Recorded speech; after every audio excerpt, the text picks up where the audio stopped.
As we do calculations, we will need to know whether our numbers are exact or inexact.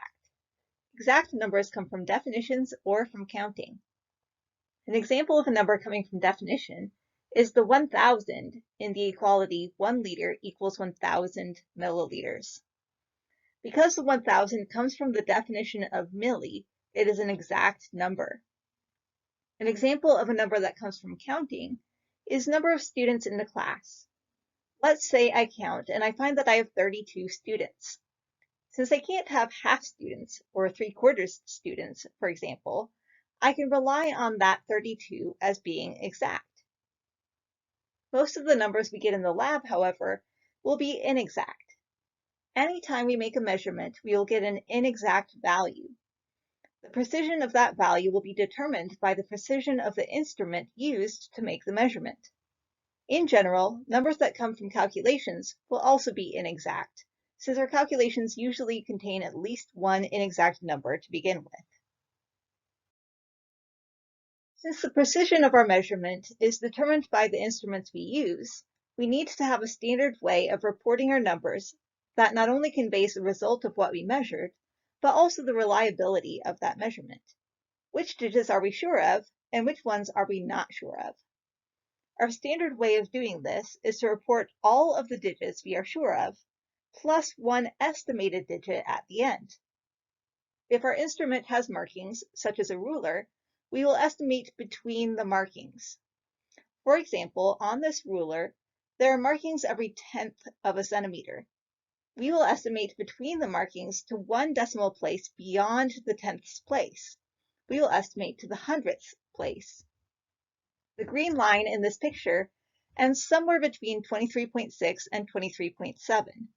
So we know that our measurement is 23.6 something. That last digit in the 100th place, we are going to estimate. Since it looks like it is about halfway between the 6 and the 7, I will estimate it as 23.65. If you had estimated 23.64 or 23.66, that would be okay too. However, we can see it is not right next to the 23.6, so 23.61 would not be a good estimate. We can also make appropriate measurements using a graduated cylinder. The water in a graduated cylinder sticks to the sides a little, causing a meniscus to form at the top. We will make our readings at the bottom of this curve, following the same guidelines as for our ruler. We will estimate between the markings, so if we have markings every 1 milliliter, we will estimate to the 1/10th place in between the markings.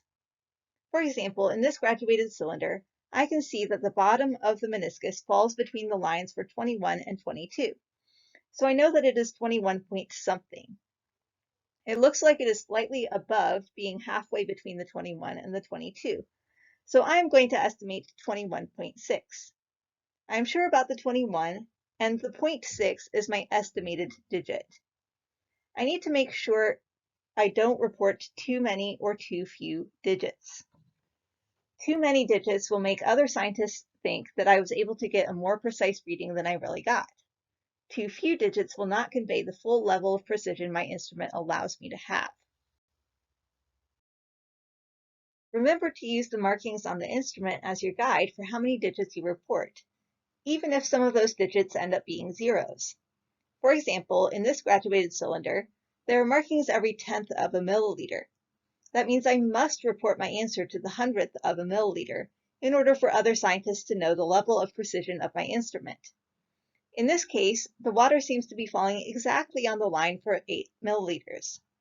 If I report it as 8 or 8.0, it is not using the full precision of my instrument. Because of the markings, I am sure about it being 8.0 something, and since it looks like it is exactly on the line, I will use a 0 for my estimated digit as well, and come out with 8.00 milliliters as my measurement. 7.99 or 8.01 would be fine estimates as well, since I am estimating to the 100th place. The scales we use in the lab are digital. For any digital instrument, such as the scales, report all digits given by the instrument. Our scales report to 4 digits after the decimal, so you must write down all 4 digits after the decimal that it gives you. We use the term mass in chemistry rather than weight because it is independent of gravity. Weight, on the other hand, does depend on gravity. For example, an object with a mass of 65 kilograms has that same mass whether on Earth, floating in outer space, or on the Moon. On the other hand, an object with a weight of 637 newtons on Earth would have a weight of 0 newtons in the vacuum of space, with no objects to attract it, and a weight of 106 newtons on the Moon, which is smaller than the Earth and therefore has less gravity.